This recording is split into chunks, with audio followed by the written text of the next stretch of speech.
পশ্চিমবঙ্গের ছোটনাগপুর মালভূমির একটি অংশ পুরুলিয়া হলো এমন একটি শহর যা প্রত্যেক ঋতুতে এক এক রকমের বৈচিত্র্য দিয়ে সকলকে মুগ্ধ করে দেয়।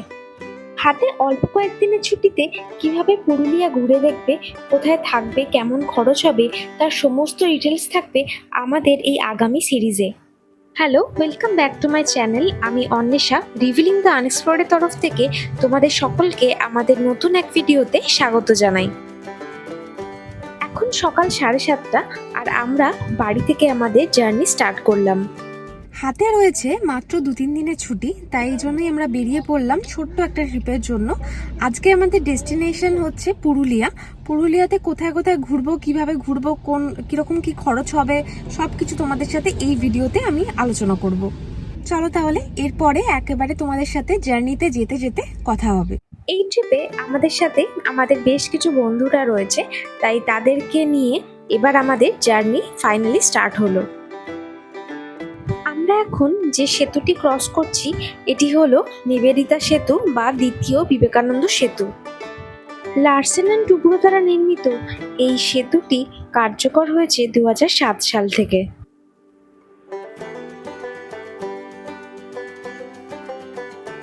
আমরা এবার ক্রস করছি আমাদের যাত্রার প্রথম টোল। এখানে 65 টাকা টোল দিতে হলো। এখনো অবধি রাস্তার কন্ডিশন খুবই ভালো। আমরা আজ পুরুলিয়া যাচ্ছি বর্ধমান ও দুর্গাপুর হয়ে, যা আমাদের বাড়ি থেকে মোটামুটি 275 কিলোমিটারের রাস্তা, আর যেতে প্রায় 6.5 ঘন্টা মতো সময় লেগে যাবে। আমরা এখন রয়েছি NH2 বা দুর্গাপুর এক্সপ্রেসওয়েতে। আমরা এখন এসে পৌঁছেছি গুড়াপের কাছে হিন্দুস্তান ধাবাতে। এখানে আমরা এখন একটা ছোট্ট টি ব্রেক নেব। এই ধাবাটি এই দুর্গাপুর এক্সপ্রেসওয়ের বেশ পুরনো একটা ধাবা, আর বেশ সুন্দর ভেতরের অ্যাম্বিয়েন্সটাও। আমাদের চাও এসে গেছে। আমাদের সবার চায়ের সাথে আড্ডাটাও বেশ ভালো জমে গেছিল। আবার আড্ডাটাকে কিছুক্ষণের জন্য ইতি টেনে এবার আবার জার্নি আমাদের স্টার্ট হলো। আমরা এবার ক্রস করছি শক্তিগড়, যে জায়গাটা ল্যাংচার জন্য বিখ্যাত। রাস্তায় বেশ কিছু জায়গায় ডাইভারশন রয়েছে, তাই গাড়ি কিন্তু বেশ স্লো চলছে। এবার ক্রস করছি আমাদের যাত্রার সেকেন্ড টোল। এখানেও টোল ছিল 65 টাকার। আমরা প্রায় দুর্গাপুরের কাছাকাছি এসে গেছি। বর্ধমান পেরিয়ে যাওয়ার পর থেকে কিন্তু রাস্তার অবস্থা বেশ ভালো। আমাদের যাত্রার তৃতীয় টোলও আমরা ক্রস করে গেলাম। টোল ক্রস করে এবার আমরা একটা হোটেলে এসে দাঁড়ালাম। এখানে আমরা লাঞ্চ করে নেব। লাঞ্চে নিয়েছিলাম ফ্রাইড রাইস আর চিলি চিকেন, যা খেতে বেশ ভালোই ছিল। আমরা এখন দুর্গাপুরের কাছেই রয়েছি। এখানে একটা হোটেলে দাঁড়িয়েছিলাম, একটা রেস্টুরেন্টে। সেখানে আমরা লাঞ্চ করে নিলাম পুরোপুরি। এবার আমাদের বাকি জার্নি আবার আমরা স্টার্ট করছি। প্রচণ্ড রোদ, প্রচুর গরম রয়েছে, তাই বেশিক্ষণ আর দাঁড়াবো না, এবার গাড়ির দিকে এগোচ্ছি। সামনে রাস্তা দুটো ভাগে ভাগ হয়ে যাচ্ছে। ওপরের দিকে একটা ব্রিজ চলে যাচ্ছে, আমরা সেই দিকে না গিয়ে বাঁদিকের ব্রিজের নিচে দিয়ে রাস্তাটা ধরলাম। এই ব্রিজের নিচে দিয়ে বেশ কিছুক্ষণ যাবার পরে রাস্তাটা আবার এক জায়গায় ভাগ হয়ে যাচ্ছে। এখান থেকে আমরা এখন বাঁদিকের রাস্তাটা ধরবো পুরুলিয়ার পথে। এই রাস্তার নাম হলো ডক্টর MN ঘোষ রোড, আর এখান থেকে রানীগঞ্জ মাত্র 3.2 কিলোমিটারের রাস্তা। এই একই রাস্তা দিয়ে বাঁকুড়াও যাওয়া যায়, 45 কিলোমিটার দূরে রয়েছে বাঁকুড়া। রাস্তা কিন্তু এবারে বেশ সরু হয়ে গেছে। আমাদের এখন বেশ খানিকটা পথ শহরের মধ্যে দিয়ে যেতে হবে। আমরা বেশ জনবহুল এলাকার মধ্যে দিয়ে যাচ্ছি, তাই গাড়ি কিন্তু বেশ স্লো চলছে। সময়ও অনেকখানি বেড়ে যাচ্ছে। এখন গুগল দেখাচ্ছে কিন্তু পুরো রাস্তা রেড রয়েছে, অর্থাৎ জ্যাম আছে সামনেও। অবশেষে বেশ অনেকক্ষণ পর এবার আমরা ফাঁকা রাস্তা পাচ্ছি। এবার আমরা এখন এসে পৌঁছালাম দামোদর সেতুতে। সেই রয়েছে রেল ব্রিজও, আর নিচ দিয়ে বয়ে চলেছে দামোদর নদ, তবে জল কিন্তু বেশ কম।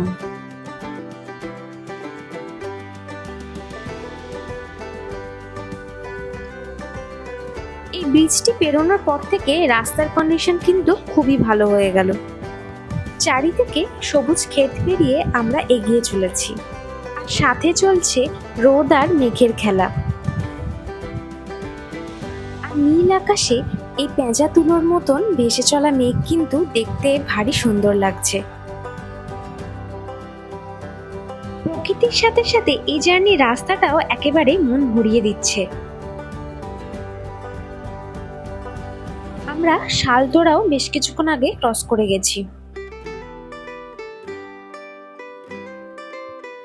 আমরা এখন রয়েছি দুর্গাপুর পুরুলিয়া রঘুনাথপুর রোডে।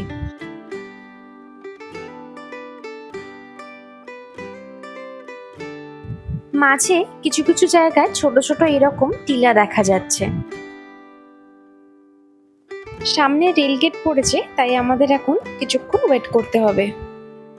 এখান থেকে আসানসোল 47 কিলোমিটার, অযোধ্যা পাহাড় 81 কিলোমিটার, পুরুলিয়া 43 কিলোমিটার, আর পাঞ্চেত ড্যাম রয়েছে 29 কিলোমিটার দূরে। আমরা এবার রঘুনাথপুর ক্রস করছি। সামনে দুটো রাস্তা ভাগ হয়ে যাচ্ছে, আমরা বাঁদিকের রাস্তাটা নেব অযোধ্যা পাহাড়ের দিকে। আজ সকাল থেকে কিন্তু সায়ন একভাবে একাই ড্রাইভ করে চলেছে। রাস্তায় যেতে যেতে বাঁদিকে চোখে পড়লো পুরুলিয়ার এক বেশ বড় গোশালা। আমরা এখন যে ব্রিজের ওপর দিয়ে যাচ্ছি, এটি কংসাবতী নদীর ওপরে তৈরি। আর কংসাবতী নদীর এখন যে অবস্থা দেখতে পাচ্ছি, প্রায় জল নেই বললেই চলে, আর একেবারে মাঠ হয়ে গেছে। আমাদের গাড়ির সাথে সাথে একটি ট্রেনও রেল লাইন দিয়ে ছুটে চলেছে আমাদের পাশাপাশি।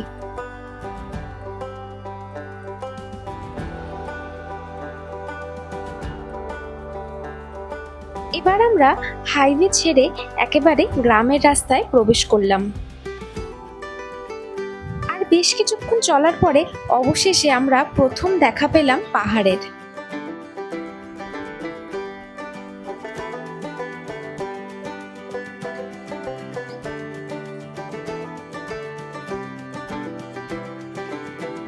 মাঝে অবশ্য একটু বেগ পেতে হলো, এইভাবে রাস্তায় কাজ চলার কারণে।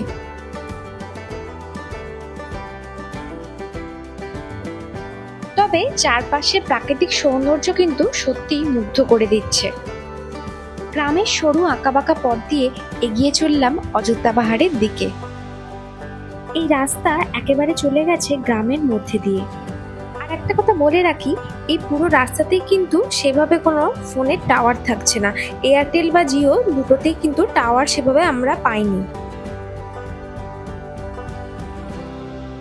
আর একটা কথা অবশ্যই বলে দিই, যে এই রাস্তাগুলো দিয়ে যাবার সময় এই রাস্তার উপরে কিন্তু প্রচুর গৃহপালিত পশু পাখি দেখতে পাবে তোমরা।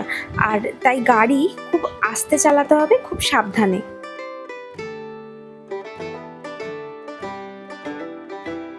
আমরা সুন্দর কিছু প্রাকৃতিক সৌন্দর্য উপভোগ করব বলে বাইরে অনেক জায়গায় যাই ঠিকই, তবে আমাদের পশ্চিমবঙ্গও কিন্তু প্রাকৃতিক সৌন্দর্যের দিক থেকে কোনো অংশে কম না।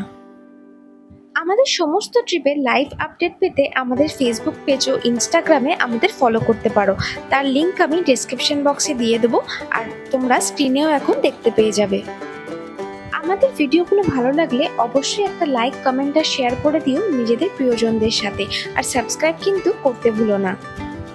এই লাস্ট কয়েক কিলোমিটারের রাস্তায় কিন্তু গুগল ম্যাপ আমাদের একটু ভুল পথে নিয়ে চলে গেছে, তার জন্য আমাদের একটু বেশি ঘুরতে হচ্ছে। রাস্তাটা খুবই সরু, সামনে থেকে কোনো গাড়ি এসে গেলে পাশ একেবারেই দেওয়া যাবে না, আর রাস্তা কিন্তু ক্রমশ চড়াই হয়ে যাচ্ছে। গুগল ম্যাপের এই ভুল পথে নিয়ে চলে আসা নিয়ে আমাদের কিছুক্ষণ পর থেকে আর কোনো আক্ষেপ রইল না, কারণ এই জন্যই দেখতে পেলাম এক অসম্ভব সুন্দর ভিউ পয়েন্ট। আমরা এখন একটা ভিউ পয়েন্টে এসেছি। জায়গাটা অসম্ভব সুন্দর। এই যে এইখান থেকে একটা পুরো অসাধারণ একটা ভিউ দেখা যাচ্ছে। অযোধ্যা পাহাড়ের একদম কাছাকাছি চলে এসেছি। এই হলো ভিউ পয়েন্টটা, ভীষণ সুন্দর লাগছে। চারিদিকে সবুজে ঘেরা, সাথে পাহাড়, অল্প মেঘ করেছে, খুব সুন্দর লাগছে।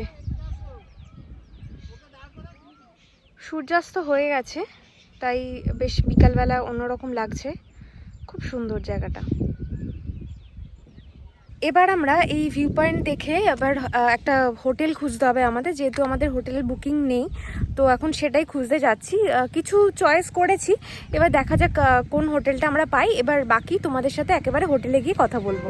এখানে বেশ অনেকক্ষণ আমরা সময় কাটিয়ে এবার চললাম হোটেল খোঁজার পথে।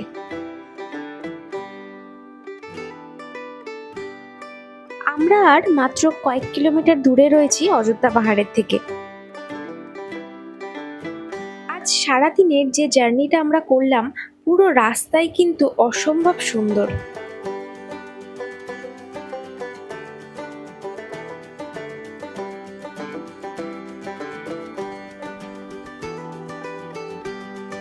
বেশ অনেকক্ষণ খোঁজাখুঁজির পরে অবশেষে আমরা হোটেল পেয়ে গেছি। এবার তোমাদের হোটেলের রুমটা একটু দেখিয়ে দেব। এই হলো আগামী 2 দিনের জন্য নেওয়া আমাদের হোটেলের রুম।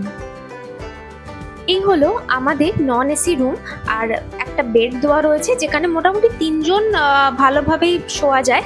আর পাশে একটা টেবিল দেওয়া রয়েছে, সাথে 2টো জানলা রয়েছে। একদম ছিমছাম একটা সিম্পল রুম, বেশ ভালো। এখানে জানলা থেকে নিচে দেখা যাচ্ছে পার্কিং, অর্থাৎ পার্কিং ঠিক নয়, অ্যাকচুয়ালি মাঠ রয়েছে একটা। সেখানে আমাদের গাড়ি পার্কিং করা রয়েছে, তো পার্কিংয়েরও কোনো অসুবিধা নেই এখানে। একদম হোটেলের মধ্যেই রয়েছে আমাদের গাড়ি।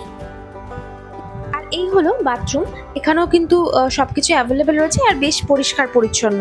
আমাদের এই রুমটা পড়েছে 500 টাকা করে, একদমই সস্তায় বেশ ভালো হোটেল। আর তোমরা যারা একদম কম খরচের মধ্যে হোটেল খুঁজছো, তারা এই হোটেলটাকে একটা অপশন হিসেবে দেখতেই পারো।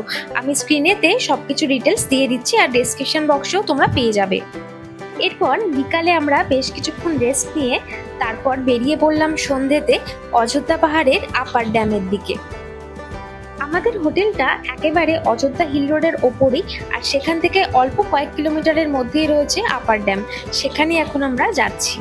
এখানে সকালে আসলে বেশ ভিড় দেখা যায়, তবে এখন আমরা যেহেতু সন্ধেবেলা এসেছি, একেবারেই কোনো লোক নেই, শুধু আমরাই রয়েছি। ওই পাশে দূরে শহরের আলো দেখা যাচ্ছে। এই অযোধ্যা পাহাড়ের আপার ড্যামও কিন্তু জায়গাটা বেশ সুন্দর, বেশ হাওয়া দিচ্ছে, তাই খুব ভালো লাগছে।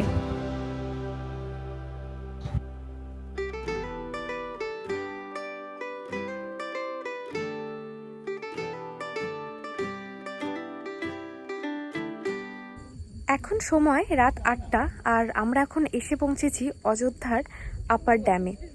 এখন অযোধ্যা পাহাড়ের ওয়েদার সম্পর্কে বলি। গুগল দেখাচ্ছে 31 ডিগ্রি টেম্পারেচার, তবে এখানে কিন্তু মানে আপার ড্যামে আসার পর তো বেশ হাওয়া দিচ্ছে, তো এখানে সেরকমভাবে গরম, মানে যে গরমটা আমরা কলকাতাতে ফিল করে এসেছি, তো সেরকম গরম এখানে লাগছে না। ইভেন হোটেলেও আমরা নন এসি রুম নিয়েছি, সেখানেও কিন্তু তেমন গরম লাগছে না, মোটামুটি ঠিকঠাকই। আমরা এই আপার ড্যামে এখন বেশ কিছুক্ষণ সময় কাটাবো, একটু আড্ডা দেবো, তারপরে আবার হোটেলে ফিরে যাব। আবার কিন্তু কাল সকালে আসবো। কাল তো আরও অনেকগুলো প্ল্যান আছে, বেশ কিছু জায়গা ঘুরে দেখার আছে, সেগুলো তো তোমাদের সাথে শেয়ার করবোই। আর আপার ড্যামে সকালে কীরকম দেখতে লাগে সেটাও তোমাদের সাথে শেয়ার করব। এবার আমরা চললাম আমাদের হোটেলের দিকে। সেখানে গিয়ে এখন আমরা ডিনার করে নেব। ডিনারে রয়েছে ভাত আর চিকেন, যেটা আমরা বাইরে একটা হোটেলে অর্ডার দিয়েছিলাম, তারাই কিন্তু আমাদের হোটেলে এসে দিয়ে গেছে। আজকের ভিডিওটা আর এর থেকে বেশি বড় করব না। এর পরের পর্বে থাকবে আমরা অযোধ্যা পাহাড়ে কোথায় কোথায় ঘুরছি তার সমস্ত ট্যুর প্ল্যান। আজকের জন্য টাটা, সবাই ভালো থেকো। Thanks for watching.